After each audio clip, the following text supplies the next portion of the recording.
Phylaks found fame at Twilight Gap, yes?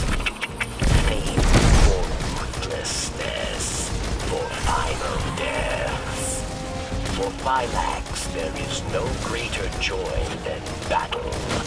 You must challenge her, but use caution, Guardian. What is up, my Squirtleites? It is I, your king, welcoming you back to more Let's Play Destiny. In the last episode, we began our hunt for Phylaks the Warrior, taking care of a couple of things within the Asterian Abyss and in the Eventide Ruins. Got to see the Crux Convergence public event and how that actually is supposed to work, how you get the heroic there. In this episode, we are going to be chasing down Phylaks once and for all. This is it. This is the Warrior Empire hunt. Now, relish in this because this is the only time you're allowed to do this solo. Otherwise, it is a match-made activity, much like the Nightmare hunts from Shadow Keep. Although, these are a little... well, there's pluses and minuses to the Empire hunts versus the Nightmare hunts. First of all, they're not recycled. They are completely new content that have absolutely no repeats of bosses of any kind like the Nightmare hunts. They say you are a great warrior. Destroyer of Oryx. But I think you are filled with machine weakness, god dependence. You flee from battles you think you will lose. You are worth my time. What did Phylaks mean by god dependence? The Traveler? I don't feel dependent on or limited by the Traveler. I feel close to the Traveler, protected. Or I did. Since you got that splinter, I feel further away than ever. So, yeah, so I would say these are more akin to three-man strikes than the Nightmare hunts. They're a lot meatier, but again, there's only 3 of them as opposed to the Nightmare hunts where there are several. So that is something to keep in mind. Now, we are about to encounter a new enemy right here. Say hello to the Vex Wyvern. I hate these things. Luckily, they're not all ultras like this. There are absolutely red bar variants of these things, but that does not make these things any less scary. Wyverns fire these kind of clustered together void shots that can do just massive chunks of damage. On top of that, their wings that they have that kind of shoot out from the side are these giant shields that actually protect them and a lot of their Vex compadres from damage if you are shooting in the wrong spot. Wyverns also do not immediately expose their precision spots upon being shot at. You have to shoot at them for a little while before they eventually do that. You get a couple hits. Oh, watch out, watch out, watch out. Okay, yeah, that is the other thing that they can do. We'll talk about that in a second. Yeah, they don't immediately expose their precision shots, so you need to be very careful when dealing with them. Keep sustained fire on them until they're weak enough, and then eventually the precision spot is open. It's not too dissimilar from how a Minotaur's is, or any of the Vex really, just that really small precision spot right in the chest that you have to hit. They also, though, have a precision spot in the back, just in case their attention is focused on someone else. So now we talk about that Stomp. That Stomp can absolutely knock you away. It does tons of damage. It really is not fun to be hit by, and is the reason why I am now going to be shooting a rocket at you if you can get not as close to me. Thank you. Why am I going to be shooting a rocket at this Wyvern? Because I hate these things. I am not a fan of the Wyverns. They are really obnoxious. Typically, if you are in a room with a bunch of them, they are the first thing you're going to want to kill, like, immediately. Now, with every enemy dead, we can shoot this, and the door is open. All right. What drives you, machine spawn? Do you fight for glory? For power? My Elixir fight for the fight itself. There is nothing beyond it. Let me teach you this lesson.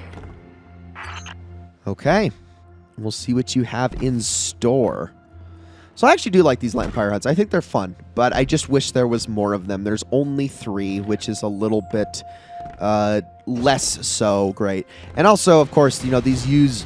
I don't think any of the hunts... No, actually, I was going to say, none of the hunts use brand new locations that you've never been to, or that you won't go to normally in patrols. That is not true. One of the Empire hunts actually has a lot of new locations, and actually so does this one even. Where you fight the boss is a new location, so I am definitely talking about things that I know nothing about. Whoa, throw the knife. Don't just whiff on the melee, jeez. I'm going to kill you with that. See ya. All right, hit you with that. Let's get rid of you. There we go. All right. Let's keep moving. Got a little bit of ground to cover. I will say one of my biggest... This Empire Hunt, I think, is the worst example of what I'm talking about because not about 6 months after Beyond Light came out, there was another type of activity. Oh, gosh.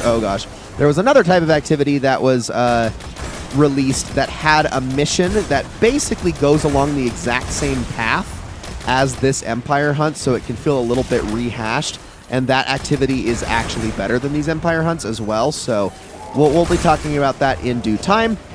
The nice thing is that the content that came out in Year 4 is not all completely out of the game, so I can actually take the time to discuss some of those things as we continue. So let's keep going. And why are there so many... Dude, stop spawning! Go away, Tracer Shanks! It's enough of you. I've had it up to here. Alright, I don't have homing, so I'm going to just hope that this hit lands. There we go. That was a good shot. Get those Godslayer warheads. I've never seen the Fallen's military forces so organized. For many years, Elixni lived scattered, yes. Aramis took our broken houses and forged an army.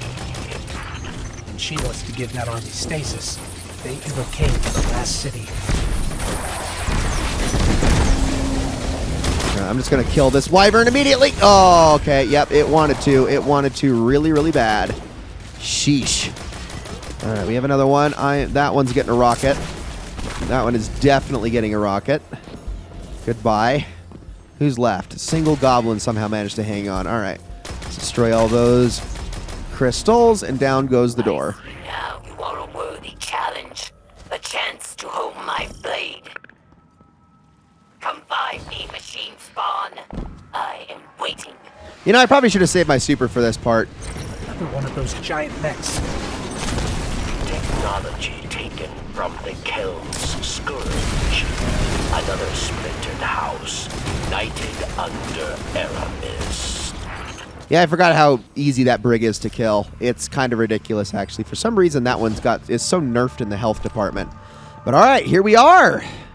And this is it. This is where we fight Phylaks. So, this is a 3-phase fight, but it's not 3 phases in the way that you think it is. It's more like you do damage to Phylaks, you get her down to a certain level on her health bar, and once she's all the way down to a third, she will move on to the next section. So, shields up. Strength for such a little creature. Yeah, thank you. Now, you're going to want to hurry, because as soon as she teleports, the ground is going to fall out from under you and drop you in the Vex Milk. You don't want that. So now we kill... This time we have to actually kill her minions before we do anything. And she has the sniper too, so that is something you need to keep in mind as you're going. It is going to mess with you pretty good. So make sure you're killing fast. Thank goodness for the heals on this thing. If we had the catalyst, I mean, can you imagine? I would be completely invincible. Thank you. All right, now she's here, so I'm going to actually slide in with my shotgun and try to do damage that way, because those pinpoint slug frames are great. Use that melee to counteract the knockback. All right, now she teleports to the last section. So up we go. I'm going to see if I can get my super in time here. Oh, gosh, almost fell. Yeah, I'm going to see if I can get my super in time off of the enemies she spawns here. I'm going to reload this. Fortunately, the Bone Chiller's got a pretty slow reload speed. Probably the only thing bad about it. Hey, what's up, guys? There we go. That's one way of dealing with them. Oh, and there is more. All right, we're fine, we're fine, we're fine. Kill him, kill him, kill him. Thank you, thank you, thank you. I am going to take some orbs, drop those behind me so that they can hit the captain. There we go. I think I got one of the captains, but not the other.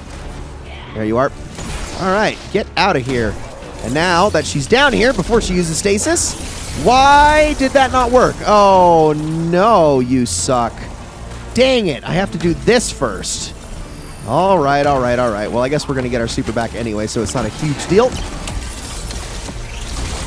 Use Silence and Squall.